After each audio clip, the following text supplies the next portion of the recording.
Comment sauver l'environnement? Alors tu vois, j'en sais strictement rien. Eh oui, j'en ai pas les réponses à toutes les questions. Cependant, je peux te garantir que beaucoup de personnes veulent sauver l'environnement et effectuent certaines actions qui sont pour autant inutiles pour sauver l'environnement. Et ça, je vais te le démontrer en cet instant précis. Donc première action complètement inutile pour sauver l'environnement, c'est d'effectuer toutes les actions que tu veux, dont tu penses avoir un impact positif, si toi, de ton côté, tu consommes de la viande rouge. Parce qu'à l'heure actuelle, ce qui pollue le plus, ce qui détruit le plus cette planète, c'est l'exploitation de bovins, la viande rouge. Donc tu peux faire ce que tu veux, tant que tu consommes de la viande rouge, tu vas pas sauver l'environnement, tu le détruis. Ton impact négatif est supérieur à ton impact positif. C'est ok d'avoir un impact négatif, mais il faut que celui-ci soit inférieur, bien inférieur à ton impact positif.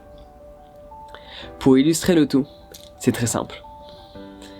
Même si tu as de très bonnes intentions, ok, tu as envie de nourrir tous les villageois de ton village, tu te dis je vais planter plein de pommiers pour leur offrir des pommes, mais tu plantes tous ces pommiers en hiver, malgré tous les efforts que tu vas vouloir fournir, toute l'énergie que tu vas dédier à la plantaison de ces pommiers, je peux t'assurer qu'ils ne vont pas pousser et les fruits ne vont pas arriver. Pourquoi? Parce que tu n'as pas planté les graines dans la bonne saison.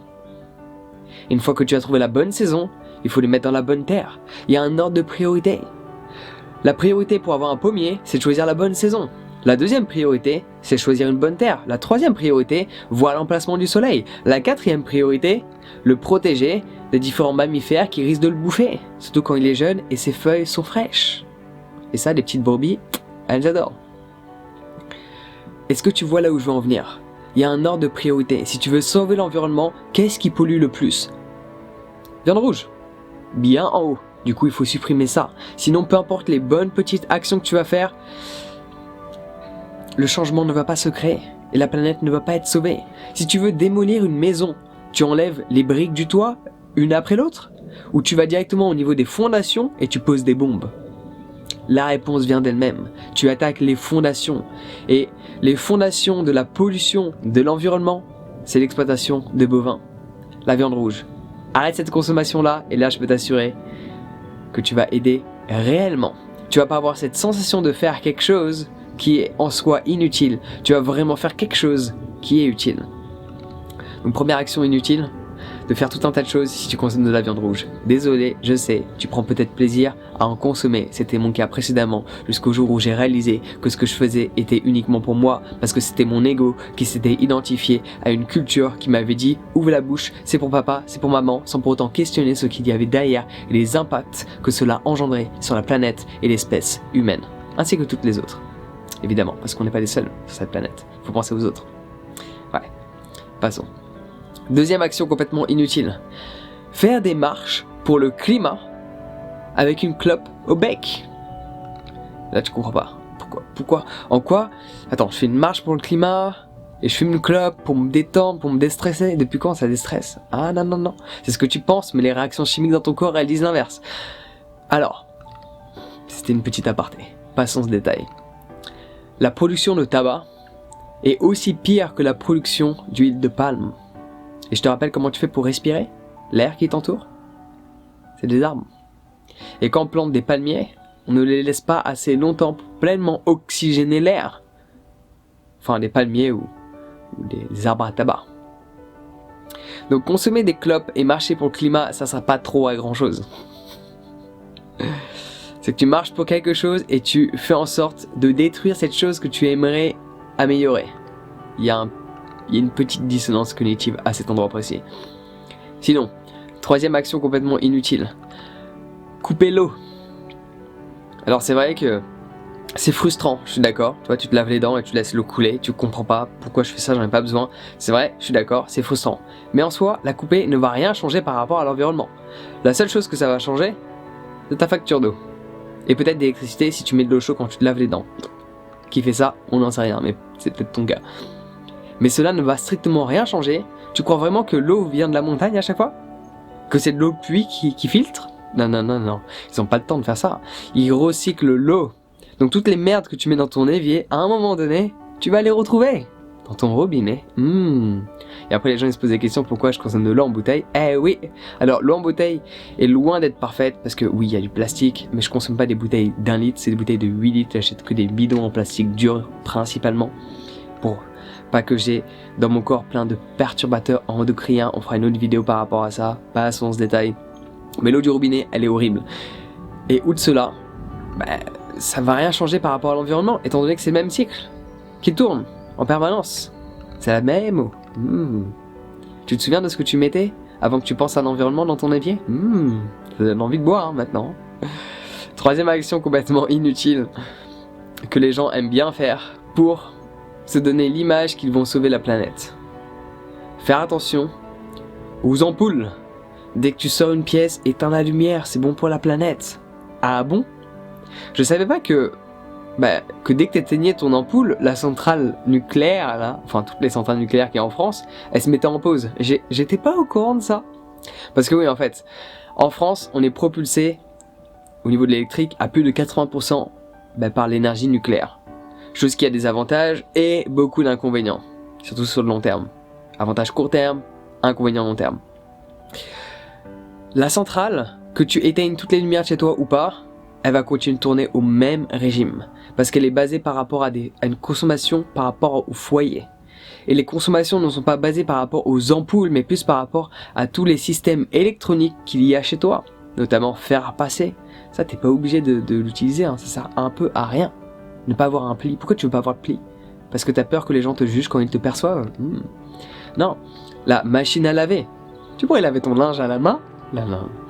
Cela était une blague à part. Enfin, là, pour exprimer un petit peu là où je veux en venir, c'est que la centrale nucléaire, que tu allumes ou éteignes tes lumières, c'est pas basé là-dessus. C'est basé sur tous les gros équipements par foyer, par rapport à une moyenne nationale. Ils savent que il faut qu'ils propulsent la centrale à tel niveau pour fournir tant. Et que tu éteignes et même que tout ton immeuble éteigne la lumière, ça va pas changer quoi que ce soit parce que c'est basé sur les gros équipements qui consomment 10, 20 fois plus que tes petites ampoules. C'est le même principe qu'un avion. Un avion, ils te demandent pas de peser avant d'entrer dans l'avion. Pourtant, ils savent que il faut tant de kérosène par tant de passagers. Ouais. Et c'est simple. Ils prennent le poids moyen de la population, le poids moyen du bagage, et ils savent combien de kérosène il faut. C'est approximatif. Que tu rajoutes un t-shirt en plus ou un en moins, ça va pas changer la quantité de kérosène qu'il va y avoir dans l'avion. Et qui va être utilisé également. Parce que c'est basé par rapport à un ensemble et pas par rapport à des petits détails. Donc c'est le même principe par rapport à la centrale nucléaire, un peu plus chiant parce que du coup tu peux pas mettre pause, il n'y a pas de bouton pause. Ça fonctionne pas comme ça. Et à la limite, cinquième bonus dont je sais que beaucoup de personnes n'apprécient pas cela. Marcher pour le climat. Marcher pour le climat. Je t'ai dit précédemment que marcher pour le climat et fumer des clopes c'était un peu inutile, mais marcher pour le climat en fait ça sert à quoi? Certaines personnes vont dire à élever les consciences, j'en suis pleinement d'accord. Ça peut, dans certains cas, élever les consciences, de réaliser qu'il y a autant de personnes dans la rue qui se déplacent pour le climat. Ok, c'est vrai, ça peut élever les consciences. Mais en soi, le réel problème, si tu cherches à regarder la réalité derrière, pas uniquement en premier plan, en mode c'est beau, les gens vont dans la rue, ils prennent leur jour de repos pour marcher pour le climat, c'est beau. Mais le hic dans l'histoire, c'est que les gens ont la sensation de faire quelque chose qui a un impact majeur, alors que celui-ci est mineur. Du coup, qu'est-ce qu'ils vont faire quand ils vont rentrer chez eux? Est-ce qu'ils vont se remettre en question et faire vraiment quelque chose de majeur pour sauver la planète ou pas? La réponse vient d'elle-même. Quand tu as l'impression de faire quelque chose qui est bien, tu vas pas te remettre en question parce que tu sais que ce que tu fais c'est bien et que ça a un impact. Mais si au final ce que tu fais n'a pas d'impact et que tu as envie d'avoir un impact, ça pourrait être bien de te remettre en question pour faire en sorte d'avoir un impact. Ça prend sens, ouais? Donc voilà les petits points que j'avais envie d'exprimer par rapport au fait de sauver la planète. Juste arrête de consommer de la viande rouge pour toi, pour ta propre santé. Ça va éviter d'avoir les artères bouchées, d'avoir des problèmes cardiovasculaires. Pour les animaux parce que voilà, ils ont rien demandé les pauvres. Pour la planète, marcher pour le climat, on s'en passera un petit peu. Vaut mieux agir au sein de son propre foyer. Ce que tu fais chez toi, ta manière de consommer, de te comporter, qui va influencer. arrêter de fumer des clopes, c'est bon pour toi, pour l'environnement, pour les animaux, parce que du coup on détruit des forêts pour cela, enfin, tu vois là où je veux en venir. L'électricité, l'eau, la seule chose que ça va changer, c'est ta propre facture. Après, laisser la lumière toute la journée, est-ce utile? Absolument pas. Laisser l'eau couler toute la journée, est-ce utile? Absolument pas. Donc oui, il y a une certaine logique à l'éteindre, mais je voulais juste exprimer les choses, parce qu'il y a beaucoup de personnes qui vont éteindre l'eau du robinet, éteindre la lumière, marcher pour le climat, et ils ont la sensation de faire quelque chose qui a un impact. C'est bien, tu vas te sentir bien, donc c'est bien. Mais au final, tu ne fais pas ce que tu aimerais faire, qui est d'avoir un impact pleinement positif. Et je sais qu'il y a certaines personnes qui savent que je voyage souvent, régulièrement, même si j'ai vachement réduit la quantité de voyages que je fais chaque année. Mais chaque année, je ne sais pas combien, une dizaine de fois dans l'avion facile. Et là, il y a des gens qui vont dire, mais tu as pensé à ton empreinte carbone? Et là, la réponse, elle est simple. Je reviens à ce que j'exprimais au tout début de cette vidéo. Ton impact négatif doit être extrêmement inférieur à ton impact positif. C'est ce que je crois. Je n'ai pas besoin, je ne peux pas te l'attester par des chiffres, par des études. Je ne peux pas le faire.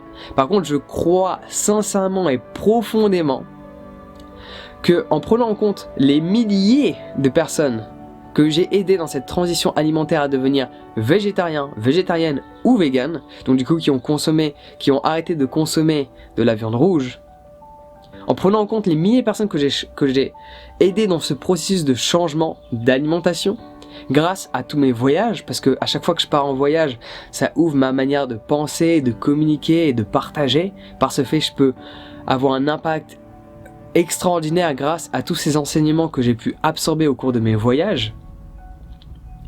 Mon empreinte carbone, elle est inexistante par rapport à mon impact positif.